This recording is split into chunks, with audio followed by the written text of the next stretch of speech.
Hola, buenos días. Estamos aquí en el despacho de Ricardo Cayuela Dalmau, el vicedecano, ex vicedecano de los psicólogos de Barcelona. Cataluña. De sí, Cataluña, sí. perdón. Gracias por corregir. Sí. Y empezamos una nueva hora de sueño. Primero también hay que darle las gracias a estas personas que nos ayudan, como es Silvestre, el del restaurante Salamanca, y Mercedes, el de la taberna gallega. Dalmau, profesor universitario, buenos días. Buenos días. Gracias por recibirnos aquí en tu despacho. Y como psicólogo, si tienes algo más que añadir, tú lo añades, porque después empezaremos con las preguntas. Sí. Bueno, yo lo que podría decir es que básicamente mi profesión es de investigador social. Soy psicólogo social, no soy psicólogo clínico, y entonces me he dedicado 30-35 años de mi vida a investigar grupos y a investigar sociedades y a trabajar incluso para empresas, porque la investigación de mercados normalmente la encargan las empresas, ¿no? Y bueno, y ahora estáis en mi empresa, en concreto. Bien, esto quiere decir que aquí no estamos para una empresa determinada, sino estamos para esta lucha social que hay hoy en Cataluña. Esta gran fractura, que es lo que nos preocupa a casi todos los catalanes y no catalanes, fractura social que se ha montado alrededor del proceso. Pero yo creo que viene ya de mucho antes, ¿no, Ricardo? Sí.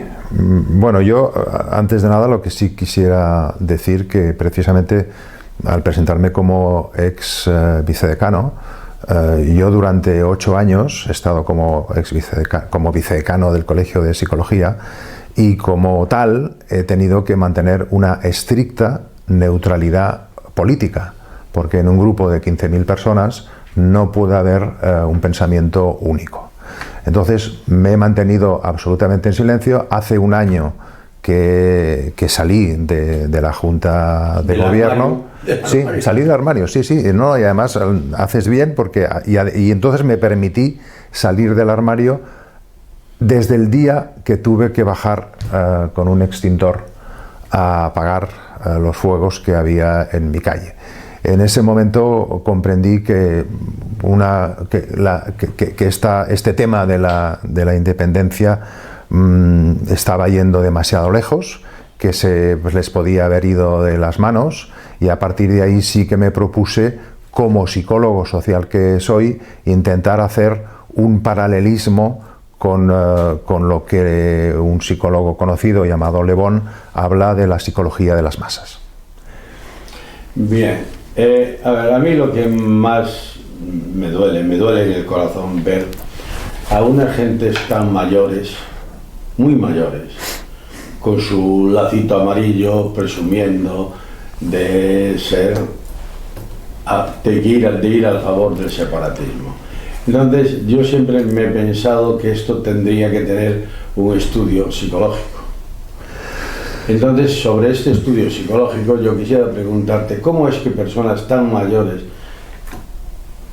que en teoría son más sosegadas, siempre porque la edad da sosiego, están tan exaltadas? ¿Cuál es el motivo? Bien, hay una de las características de pasar a ser el adepto de un gran grupo, que es que, curiosamente, pierdes tu propia independencia. O sea, el pasar a formar parte de un gran grupo que tiene un pensamiento único hace que tus valores personales desaparezcan en favor de lo que está pensando el gran grupo, que normalmente es una única cosa. Entonces yo pienso que el fenómeno que ha ocurrido en Cataluña tiene mucho que ver con esto. Es decir, hay una adhesión a una idea que se considera pues un objetivo fantástico, entonces yo pierdo los valores que me caracterizan e incluso soy capaz de ver cómo hay una violencia desatada y yo no me inmuto, porque yo tengo amigos que son independentistas y a mí me hubiera gustado que ante una serie de hechos violentos que ya vienen desde el principio, ellos hubieran posicionado y oye, no, este no es el camino, y que de una forma u otra podemos discutir siempre en democracia, podemos hablar de independencia, claro que sí, y seguiremos hablando de independencia, pero en democracia, en otro escenario, no en este escenario que desgraciadamente se está planteando desde que para mí hubo una rotura absoluta con lo que yo llamo la semana trágica. A mí, antes de la semana trágica, ya había una serie de cosas que no me gustaban, pero después de la semana trágica ya constaté que el camino no era ese, que se estaban equivocando los que estaban promocionando esta idea, y entonces ahí sí que me puse, como tú hubieras dicho, a salir del armario y a intentar como psicólogo una aproximación siempre de diálogo y no de echar leña al fuego. Sí, pero me has contentado, yo te lo agradezco, pero te has escapado un poquito del guión. Yo pregunto, ¿qué es lo que lleva a personas tan mayores a la lucha fratricida en la que estamos metidos? Mira, yo no he tenido ocasión de hablar con esas personas mayores, que evidentemente existen, porque las ves por la calle y las ves en las manifestaciones, pero yo me atrevería a decir, ahí me tengo que decir, me atrevería a decir, que cuando te sientas con esa persona mayor o más joven, a nivel individual, el planteamiento no es tan agresivo como el que tú puedes ver que hay en una manifestación cuando ves a una señora mayor, como yo he visto, y además la tengo grabada en un vídeo, gritando y escupiendo a un señor que iba a un determinado acto, ¿no? Y dices, bueno, esta señora está arengada por el grupo. Además, esta señora al lado tenía un personaje embozado en un pañuelo, ¿no?, que parecía que la protegía, ¿no? Yo creo que en el momento que tú sacas a la persona del grupo y la sientas delante tuyo y le enseñas el vídeo o le dices, oye, yo creo que ahí, digo creo, porque no he tenido ocasión de comprobarlo, ¿no? Creo que ahí habría un cambio fundamental. Sí, pero mientras tanto... Bueno, ese es el poder del grupo, y por eso los líderes que consiguen organizar un grupo tan grande tienen un poder y tienen un arma extraordinaria. Y además la utilizan, y en este momento la están utilizando. En su momento, pues cuando hubo el famoso referéndum ilegal, pues votaron 1.800.000 personas. Y justamente y curiosamente, que es la primera cosa que a mí me empezó a llamar la atención de forma importante, es que en la propaganda del referéndum solamente había publicidad del sí. Y dices, ¿pero dónde está la publicidad del no? Si hablamos de un referéndum, hay una parte de personas que tienen que estar defendiendo el no, como yo hubiera hecho, por ejemplo, ¿no? Pues no, los únicos vídeos que veías eran sí, sí, sí. Y entonces te das cuenta que el gobierno está cometiendo también una infracción ética, porque un gobierno tiene que gobernar para todos, no tiene que gobernar solamente para una parte. Y ahí me empecé a escandalizar. Cuando ya vi que ni había censo y que se podía votar 2 veces y que después el propio gobierno consideró que el haber ganado con el sí era un mandato del pueblo, ahí ya perdí todo síntoma de que estábamos en una situación democrática normal, sino que ahí, bueno, y luego el golpe de Estado, entre comillas, vino después, y bueno, y pasó lo que pasó, las huidas y los desenfrenos y toda esta historia que yo pienso que se les ha empezado a ir de las manos y que habría que reconducir, porque Cataluña no puede estar en esta situación, y había que reconducir hablando. Hablando de reconducir, voy a reconducir la entrevista. Yo creo o me han llegado rumores, que tú has hecho un estudio sobre un delirio colectivo. Bueno, de hecho yo estoy escribiendo un libro. Estoy escribiendo un libro sobre el delirio colectivo de masas. Y el delirio colectivo de masas que estamos viviendo en Cataluña no es el primero ni será el último. Hay toda una historia anterior de delirios colectivos de masas que organizan líderes que en realidad no les importa demasiado la masa, sino que les importa ellos mismos. Porque cuando tú pisas moqueta, estamos perdidos. Los políticos, y no solamente hablo de los políticos actuales en Cataluña, sino desgraciadamente en general, todos los políticos que pisan moqueta, de pronto empiezan a decirte qué hay de lo mío. Y son capaces de cargarse una propuesta interesante del otro simplemente porque el otro es un partido político opuesto. Entonces, yo reconozco que lo que estás diciendo es fantástico, pero como tú eres del otro partido, me lo cargo. Ahí empezamos fatal. Y ahí es donde dices, los políticos, en realidad, ¿de qué van? Sí, pero a ver, tú compárame la situación hoy sí. con los famosos CDRs, con lo que es un delirio colectivo.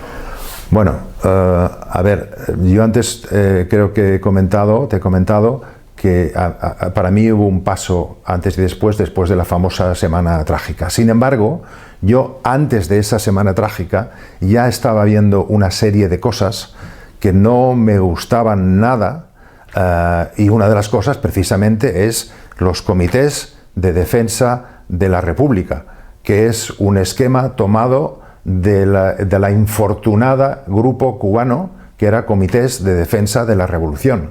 Entonces, ¿a qué mente retorcida se le ocurre montar en Cataluña unos CDR para que vigilen a los vecinos y para que, dado el momento, se pongan también a cortar carreteras o a quemar containers como hicieron aquí?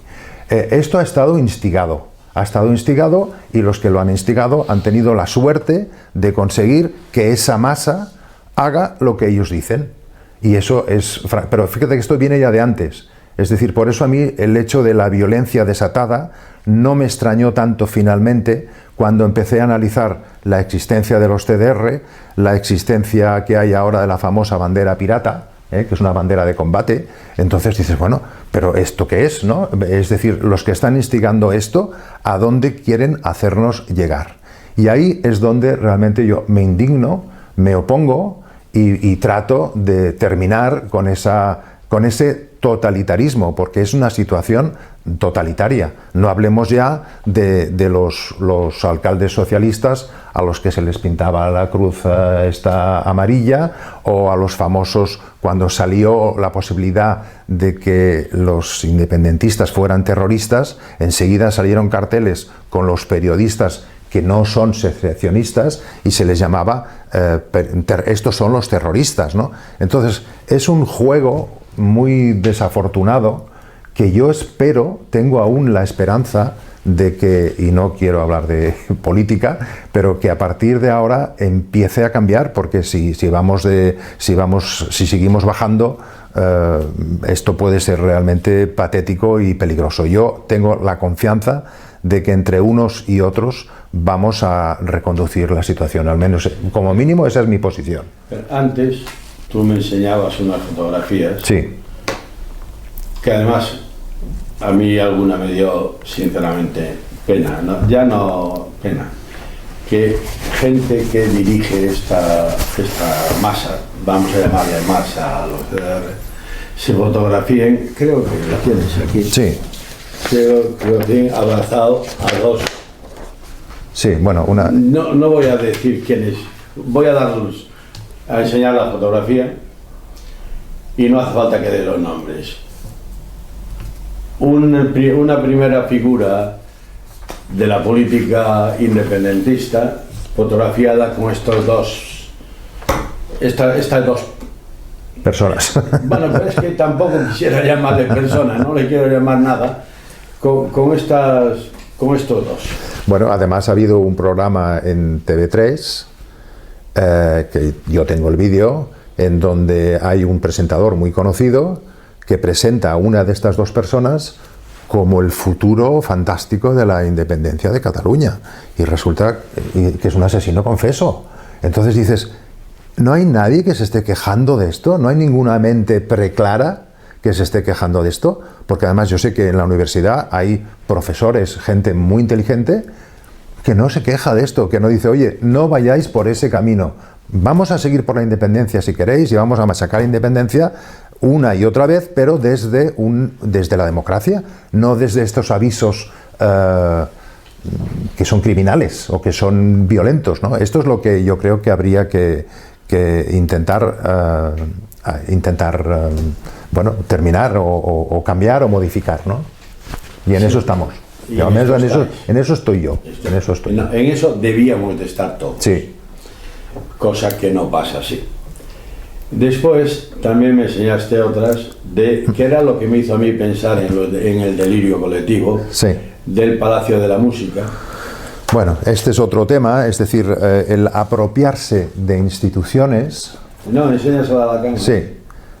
Esto es el concierto de San Esteban, al que yo había ido muchas veces, porque además tengo familiares que cantan ahí.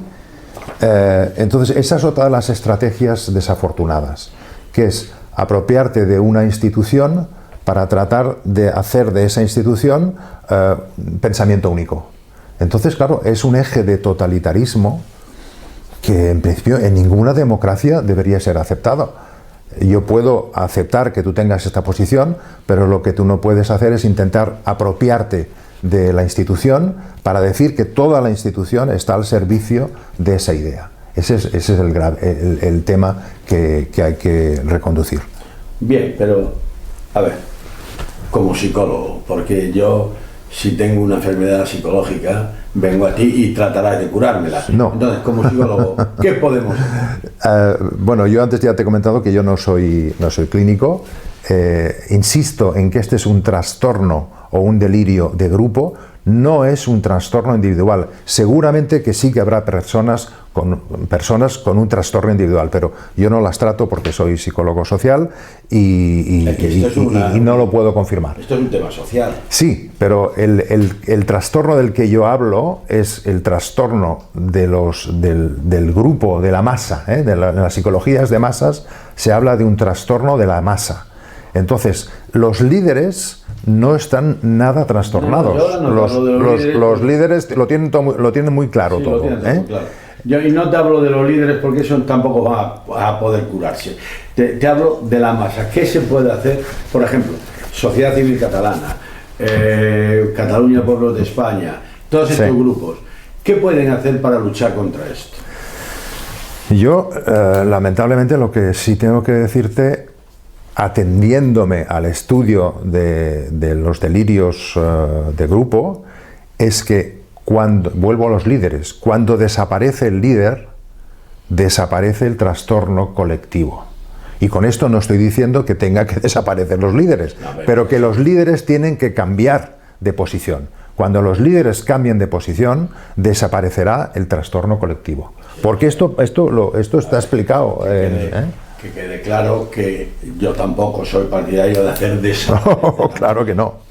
Pero hay que decir, habrá alguna forma de intentar solucionar este problema. Pero, porque claro, estar dando cabezazos contra la pared y teniendo ahí el problema sin poder derribar esa pared, lo único que vas a hacer es daño en la frente.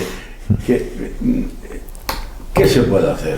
¿Qué estudio por abajo? Mira, lo primero que habría que hacer es, por supuesto, esto creo que ya ha quedado claro y que tiene que quedar claro en esta entrevista, no echar ni más leña al fuego, ni sobre todo la leña que aún podemos pensar que están dispuestos a echar.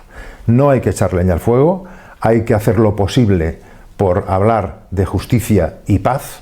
Y estoy pensando en grupos concretos y en principio lo que hay que conseguir, y vuelvo al líder, es que el líder o los líderes recapaciten y se sienten en una mesa. Y en ese momento, yo no puedo hablar ahora que vamos a tratar a 1 millón de personas, porque ese 1 millón de personas, repito, no tienen ningún trastorno.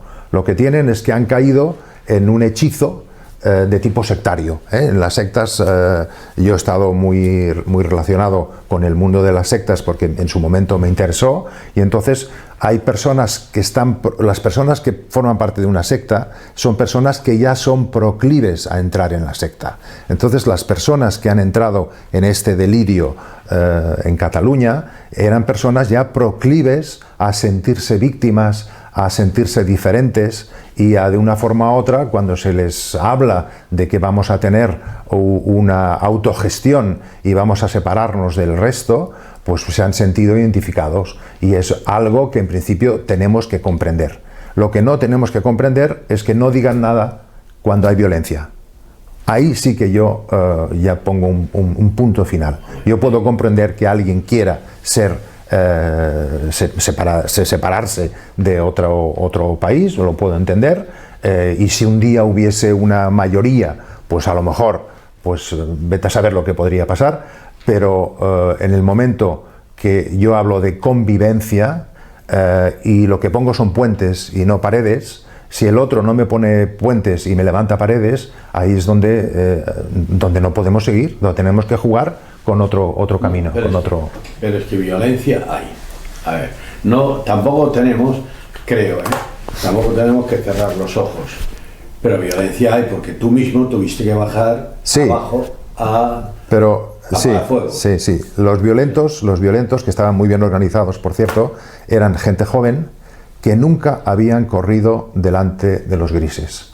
Yo, y quizás tú también, he corrido delante de los grises. Entonces, esta juventud que tenemos ahora en Cataluña han encontrado, con esta idea de que el Estado español nos está oprimiendo, han encontrado una razón suficiente para decir, vamos a hacer algo para conseguir que esta represión que estamos sufriendo, y entonces ellos están encantados,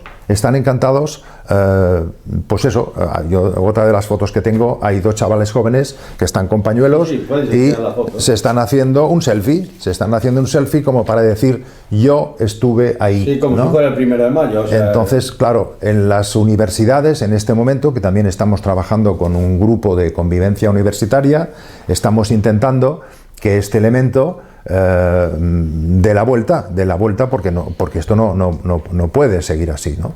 Y esta es la única forma, es de plantear que el pensamiento no puede ser único, que el pensamiento tiene que ser neutral y plural, y a partir de ahí que cada uno siga defendiendo su posición, pero con un juego diferente del que hasta ahora se nos está imponiendo.